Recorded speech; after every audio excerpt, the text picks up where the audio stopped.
आप देख रहे हैं पूर्वांचल। नमस्कार, आप देख रहे हैं पूर्वांचल यूपी लाइव। मैं हूं राजेश सोलकर। हमारे साथ हैं राज्य कर्मचारी के नेता, और ये पुरानी पेंशन योजना को बहाली की मांग कर रहे हैं। नई पेंशन का विरोध क्यों कर रहे हैं, इससे बात करते हैं। पुरानी पेंशन योजना की बहाली के लिए क्या क्या कर रहे हैं, किस तरह के आंदोलन की रणनीति बना रहे हैं। पहले हम बात करते हैं कि नई पेंशन योजना की विरोध क्यों किया जा रहा है। नई पेंशन योजना जो चल रही है उसका विरोध क्यों? देखिए, नई पेंशन योजना का मतलब नो पेंशन स्कीम, शेयर आधारित पेंशन है ये, और ये जुआ है। और जो भी कर्मचारी हमारा एनपीएस का रिटायर हुआ है, पहले तो नहीं पता था, लेकिन अब रिटायरमेंट जब होते जा रहे हैं तो उनको पेंशन किसी का 700, किसी का 900, किसी का 1200, किसी का 1500, किसी का 1800, बस यही पेंशन है। इस भीषण महंगाई में कोई भी व्यक्ति 1800-1500 से जी नहीं सकता, इसीलिए पेंशन का विरोध चल रहा है। और पेंशन ब्रिटिश हुकूमत ने दिया, राजाओं ने दिया, और हमारे अंग्रेज़ों ने भी दिया। ब्रिटिश हुकूमत तो दिया ही, अंग्रेज़ों ने भी दिया। लेकिन ये अफसोस की बात है कि पेंशन बीजेपी ने ही अटल बिहारी वाजपेयी की सरकार में छीना गया। जैसा कि ठीक है, छीना गया। अब पहले हम आपसे परिचय बयान लेते हैं, क्योंकि परिचय नहीं हुआ था। क्या है, क्या नाम है और किस कर्मचारी? मैं रुपेश कुमार श्रीवास्तव हूँ, अध्यक्ष राज्य कर्मचारी संयुक्त परिषद गोरखपुर। जैसा कि आपने नई पेंशन योजना की बहाली मतलब विरोध कर रहे हैं, तो क्यों विरोध इसलिए कर रहे हैं कि क्या पेंशन कम मिल रहा है पहले की अपेक्षा? जी, पेंशन एक बुढ़ापे का निवाला है, बुढ़ापे का सम्मान है, और बुढ़ापे की रोटी है। अब पेंशन नहीं तो मेरे विचार से ज़िंदगी बर्बाद है। बिना पेंशन के व्यक्ति जी नहीं सकता। आजकल का ज़माना, वर्तमान समय देख रहे हैं कि बेटा भी वफादार नहीं हो रहा है। तो ऐसे में मैं समझ सकता हूं कि पेंशन बहुत ज़रूरी है। पेंशन एक सम्मान भी है। जैसा कि रुपेश जी ने कहा कि पेंशन एक सम्मान है, पेंशन नहीं तो कुछ नहीं। आगे बात करते हैं, इनसे क्या आंदोलन किया जा रहा है, 10 तारीख को क्या है आपका? देखिए, 10 तारीख को नई दिल्ली रामलीला मैदान में हम सभी लोग, पूरे देश के लोग आ रहे हैं। पूरे देश में जितने प्रदेश हैं, यहाँ तक कि आपको मैं बताते चलूँ कि कर्मचारियों, शिक्षकों और हमारे सेवानिवृत्त, यहाँ तक कि अर्धसैनिक बल के जवान जो सेवानिवृत्त हैं, और हमारे सेना के जवान भी सब आ रहे हैं पेंशन के लिए। और आपको मैं ये भी बताते चलूँ कि सरकार की मंशा कितनी गंदी है।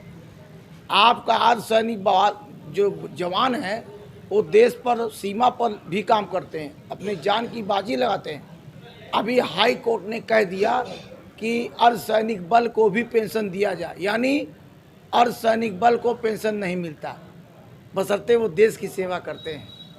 तो उस पर हाई कोर्ट ने आदेश कर दिया कि ये सेना के समान है, इनको पुरानी पेंशन दिया जाए। पर हमारी सरकार ने सुप्रीम कोर्ट जाके उस पर स्टे लाई, और उस स्टे के बाद काम रुक गया। उसके बाद उनको पेंशन नहीं देना पड़ रहा है। तो ये कितना बड़ा दुर्भाग्य है। इससे सेना और सैनिक बलों में भी बहुत नाराज़गी है, इसीलिए उन्होंने समर्थन किया है 10 तारीख की रैली में। और 10 तारीख के पहली बार अर्धसैनिक बल भी इस तरह के आंदोलन में शामिल होंगे। बिल्कुल पहली बार, इतिहास है। और एक चीज़ और मैं बताऊं कि लोगों में इतना उत्साह है कि मुंबई से एनपीएस की ट्रेन चल रही, स्पेशल ट्रेन चल रही है एनपीएस की, जो अपने पैसे से कर्मचारियों ने बुक किया है पूरा ट्रेन, जो मुंबई से रात 8 बजे 9 तारीख को चलेगी, रात में आज सुबह आ जाएगी बाकायदे। तो ये हमारे लिए बहुत सौभाग्य की बात है। पूरे देश से कर्मचारी आ रहे हैं। आंध्र प्रदेश ले लीजिए, उत्तराखंड ले लीजिए, जहाँ जहाँ चुनाव हो रहा, मध्य प्रदेश भी से भी आ रहे हैं, छत्तीसगढ़ से भी आ रहे हैं सारे। और चूँकि सबसे बड़ा सौभाग्य पहली बार है मेरे ज़िंदगी में, मैं 62 वर्ष का हो गया, मैंने देखा, मैं ज़िंदगी में ऐसा नहीं देखा था। मैं रेलवे के साथ भी, रेलवे का फुल सपोर्ट है, यानी हमारे अगुआ रेलवे के ही हैं। यानी कि रेलवे कर्मचारी भी आंदोलन में शामिल होंगे। यहाँ के जैसे केएल गुप्ता, माननीय केएल गुप्ता साहब है, हमारे राय साहब है पीआरकेएस के महामंत्री जनरल सेक्रेटरी। तो रेलवे की 2 बड़ी यूनियन है मान्यता प्राप्त, जो सबसे बड़े पावरफुल हैं, जिनको संवैधानिक हक है। मिस्टर राघवैया जी और मिस्टर श्री गोपाल मिश्रा जी, ये दोनों लोग हमारे साथ हैं, इसलिए पूरा रेल आ रहा है।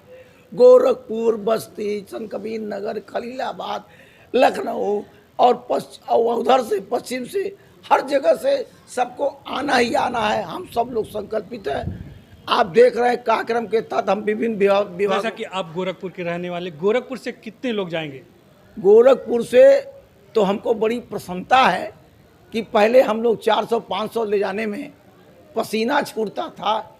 आज इतना उत्साह लोगों में है कि हर विभाग कह रहा है कि हम लोग अपना एक बस लेके जाएंगे, और कोई ट्रेन से रिजर्वेशन करा चुका है। इस नाते सब बात लिखित नहीं की जा रही है, इंटेलिजेंस अलाउ के साथ ही भी, क्योंकि मैं चाहता हूं कि हम सफल हों। हम उस मंजिल पर, अब दिल्ली में अगर आप अपने रिपोर्टर द्वारा पता लगाइए, दिल्ली भी सज रहा है। हम लोग के स्वागत के लिए जगह जगह बैरिकेटिंग और जगह जगह लगाया जा रहा है, लेकिन हम सब तोड़ेंगे। हम चल रहे हैं क्योंकि करो या मरो का मजबूत हौसला लेके चल रहे हैं। हर कर्मचारियों ने कसम खाया है, कसम इसलिए कि हमारी पेट हमारी रोटी है, और जब रोटी नहीं मिलेगी तो हम तो मर जाएंगे। और ये भी बताते चलें कि 40% जनता भी पेंशन पर आधारित है, अर्थात उनके बेटों की नौकरी नहीं मिली तो जो माँ बाप का पेंशन आता है उससे घर की रोटी चलती है। हमारे सरकार अपने एक एमएलए 55-64 पेंशन पाएगा, मुफ्त की सारी सुविधाएं लेगा, और उसके बाद उनका इलाज होगा विदेशों में, हमारा इलाज होगा सरकारी अस्पताल में, जहां आप देख ही रहे हैं, और उनका विदेशों में इलाज हो रहा है। ये सब बर्बादी नहीं तो क्या है, हमारा पैसा बर्बाद कर रहे हैं। ठीक, इन्होंने कहा कि पेंशन ही बुढ़ापे की लाठी उठी, पेट की आग बुझाता है, परिवार का सहारा बनता है। अब आगे बात करते हैं कुछ लोगों से। क्या नाम है आपका? हमारा नाम जयराम गुप्ता है। हम यहाँ कोषागार कर्मचारी संघ के अध्यक्ष हैं। जी, ये बताइए पुरानी पेंशन और नई पेंशन में क्या अंतर है? देखिए, पुरानी पेंशन और नई पेंशन में बहुत बड़ा अंतर है। पुरानी पेंशन ये है कि पुरानी पेंशन हम सेवानिवृत्ति के बाद जब भी रिटायर होते हैं, यदि 20 साल की हमारी सेवा हो गई है तो जो हमारा वेतन होता है उसका 50% हमको पेंशन, और प्लस उस पर जो समय समय पर महंगाई भत्ता जो है निर्गत किए जाते हैं वो मिलता है। इससे हमारी सेवानिवृत्ति के उपरांत हमको किसी पर भी आश्रित नहीं रहना पड़ता है। यहाँ तक कि आजकल के समय में जो पारिवारिक समस्याएं आ रही हैं बच्चों की, उन पे भी आश्रित नहीं रहते हैं। इसलिए बच्चे भी हम लोगों को जो अगर पेंशन मिलेगा किसी सेवानिवृत्त कार्मिक को तो उसको वो सम्मान देंगे, नहीं मिलेगा तो वो भी नहीं देंगे। वो हम बस यही चाहेंगे। नई पेंशन में क्या है? नई पेंशन तो समझ लीजिए, जैसे नई पेंशन जो भी कट रही है वो शेयर मार्केट में लगाए जाते हैं। उसके जो लाभांश मिलते हैं, लाभांश के थ्रू ही जो है जो लाभांश मिलेंगे उसी के दर पे जो है हमको जो है ये बहुत छोटी रकम जो है पेंशन के रूप में दी जाती है, उसका कोई मतलब नहीं है।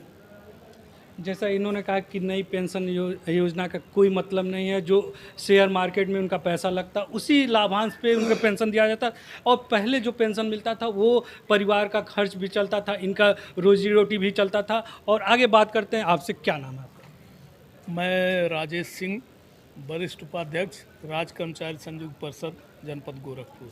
जैसा कि दिल्ली में आंदोलन होने वाला है, क्या आंदोलन में किस तरह का आप शामिल होंगे? आंदोलन में हम लोग अपने जनपद से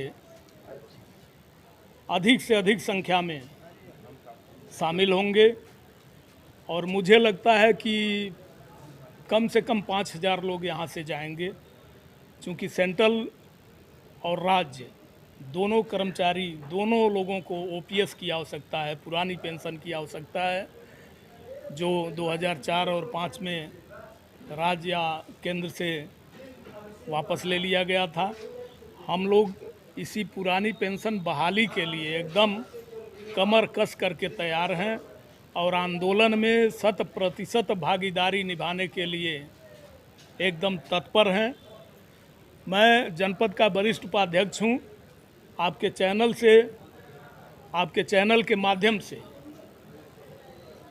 प्रधानमंत्री आदरणीय नरेंद्र मोदी जी और उत्तर प्रदेश के माननीय मुख्यमंत्री आदरणीय योगी आदित्यनाथ जी से निवेदन करता हूं और मांग भी करता हूं कि आप दोनों लोग अपने में समझ बूझ करके हम सभी कर्मचारियों का पुरानी पेंशन जल्द से जल्द बहाल करने की घोषणा करें। अगर ऐसा नहीं करते हैं तो जैसे धीरे धीरे करके एक एक राज्य से आपकी सरकार बैक हो रही है, ठीक वही पूरे देश का 2024 में लोकसभा चुनाव हो रहा है, उसके लिए आप इस तरह की रणनीति बना रहे हैं कि दबाव बना रहे हैं कि सरकार आपकी पुरानी पेंशन को बहाल करे? जी, ये बात सत्य है। हम लोग एकदम कमर कस के तैयार हैं और ये मान के चल रहे हैं कि ये आखिरी लड़ाई है पुरानी पेंशन की, और हम लोग पुरानी पेंशन को वापस ले करके ही मानेंगे। और मुझे तो लगता है कि इसी आंदोलन के बाद ही सरकार झुक जाएगी या सरकार मजबूर हो जाएगी पुरानी पेंशन बहाली की घोषणा हो सकता है कि इस दिल्ली के आंदोलन के बाद कर दे। जैसा इन्होंने कहा कि दिल्ली के आंदोलन के बाद केंद्र सरकार शायद झुक जाए, उनको पुरानी पेंशन बहाल हो जाए, लेकिन वो तो समय ही बताएगा, 10 तारीख के बाद समय बताएगा। अब बात करते हैं, आपसे क्या नाम है आपका? मेरा नाम मदन मुरारी शुक्ला है। मैं उपाध्यक्ष हूँ राज्य कर्मचारी संयुक्त परिषद का। सरकार से मेरी एक ही मांग है कि संविधान में सरकार के 3 अंग हैं, विधायिका, कार्यपालिका और न्यायपालिका। विधायिका यदि अपने लिए पुरानी पेंशन की व्यवस्था रखी है तो वह कार्यपालिका और न्यायपालिका को भी दे, और अगर वह कार्यपालिका और न्यायपालिका से पुरानी पेंशन हटा रही है तो खुद को भी एनपीएस के दायरे में लाए। अगर ये एनपीएस इतनी अच्छी व्यवस्था है तो खुद भी एनपीएस के दायरे में लाएं। एक बार विधायक होने के बाद, सांसद होने के बाद 4-4 पेंशन लोग ले रहे हैं, और यहाँ कर्मचारी 35 वर्ष अपना पूरा जीवन जो है सरकार के कार्यों को धरती पर उतार रहा है और उससे पेंशन के लिए लाले पड़े हैं। तो सरकार से यही मांग है कि या तो हमें पेंशन दीजिए, नहीं तो आप खुद की भी पेंशन छोड़िए, हम आंदोलन वापस लेंगे। जैसा कि इनका मांग है कि खुद पेंशन छोड़िए या मुझे पेंशन दीजिए, नहीं तो फिर आंदोलन ही होगा। आगे बात करते हैं, क्या नाम है आपका? गणेश गुप्ता मेरा नाम है और मैं राज्य कर्मचारी संयुक्त परिषद में जिला उपाध्यक्ष हूँ। क्या कहना चाहेंगे, जो आंदोलन 10 अगस्त को होने वाला है दिल्ली में, तो क्या रणनीति बनेगी, किस तरह की? देखिए, पहली बात तो 10 अगस्त को जो कार्यक्रम हो रहा है उसके लिए हम लोग चरणबद्ध हैं, क्रमबद्ध और पूरी कमर कस चुके हैं। और रही बात की सरकार की, तो पूर्व में पंजाब में भगवंत मान सरकार ने जितने माननीय विधायक हैं सबको एक पेंशन दे दी कि एक पेंशन लीजिए और काम चलाइए। वही काम अगर यहाँ की सरकार ने कर दिया तो बहुत अच्छी बात है। और रही बात कि कर्मचारियों को, तो कर्मचारियों की जो मांग है पुरानी पेंशन, ये हमारा अधिकार है। कोई भीख नहीं मांग रहे हैं कि हमें भीख दीजिए, हमारा अधिकार है। क्योंकि हर कर्मचारी, और यहाँ तक कि ब्रिटिश शासन में भी ये हुआ था कि कर्मचारियों को किसी तरह का उत्पीड़न ना हो। माननीय सर्वोच्च न्यायालय का भी ये आदेश है कि कर्मचारियों का कोई उत्पीड़न ना हो, उनका जो भी मांग हो, जायज़ मांग हो, उसको पूरा करें। उसके बावजूद भी मोदी सरकार, योगी सरकार के काम में जुग नहीं रंग रही है। उनको ये लग रहा है कि कर्मचारी आज चिल्लाएंगे, कल शांत हो जाएंगे, मगर ये नहीं होगा। आगामी 10 अगस्त को अगर सरकार हमारी मांग को नहीं पूरा करती है तो वो तो हो ही जाएगा। उसके बाद हम कर्मचारी एक साल लामबंद होकर के संभव हुआ तो जिले सहित पूरे प्रदेश को बंद कराएंगे और सभी कर्मचारियों को इकट्ठा करके सीधा संसद भवन का अगर ईश्वर ने चाहा तो 10 अगस्त को सीधा संसद भवन का घेराव करेंगे और मोदी जी को मजबूर कर देंगे कि वो पेंशन दें, नहीं तो गद्दी छोड़ दें। जैसा कि इन्होंने बहुत गंभीर चेतावनी दी केंद्र सरकार को और प्रदेश सरकार को, चेतावनी दी, क्योंकि कहा कि यह भीख नहीं, पुरानी पेंशन इनका अधिकार है। पुरानी पेंशन, राज्य कर्मचारी एकदम आंदोलित है, 10 अगस्त की तैयारी पे जुटे हुए हैं। आइए बात करते हैं कुछ लोगों से। और क्या नाम है आपका? बजंता श्रीवास्तव जी। 10 अगस्त की क्या तैयारी है आपकी? 10 अगस्त को जो माननीय हमारे अध्यक्ष जी हैं, उनके साथ में हम कलम से कलम मिला के चलेंगे और पूरा दबाव बनाएंगे ताकि वो मजबूर हो जाएं कि मतलब आपको यह काम अति आवश्यक है और नहीं तो आपकी सरकार अब जाने वाली है। जैसे कि सभी लोगों ने कहा कि 10 अगस्त को केंद्र सरकार पे दबाव बनाया जाएगा कि पुरानी पेंशन को बहाल करें, नहीं तो इनकी सरकार जानी तय है। लेकिन अब तो ये 10 अगस्त को ही मालूम चलेगा कितने कर्मचारी, कितने लोग उस आंदोलन में शामिल होते हैं, किस तरह का आंदोलन होता है, किस तरह का रूप होता है, किस तरह का दबाव केंद्र सरकार पर बनाया जाता है। पूर्वांचल यूपी लाइव के लिए मैं राजेश सोनकर।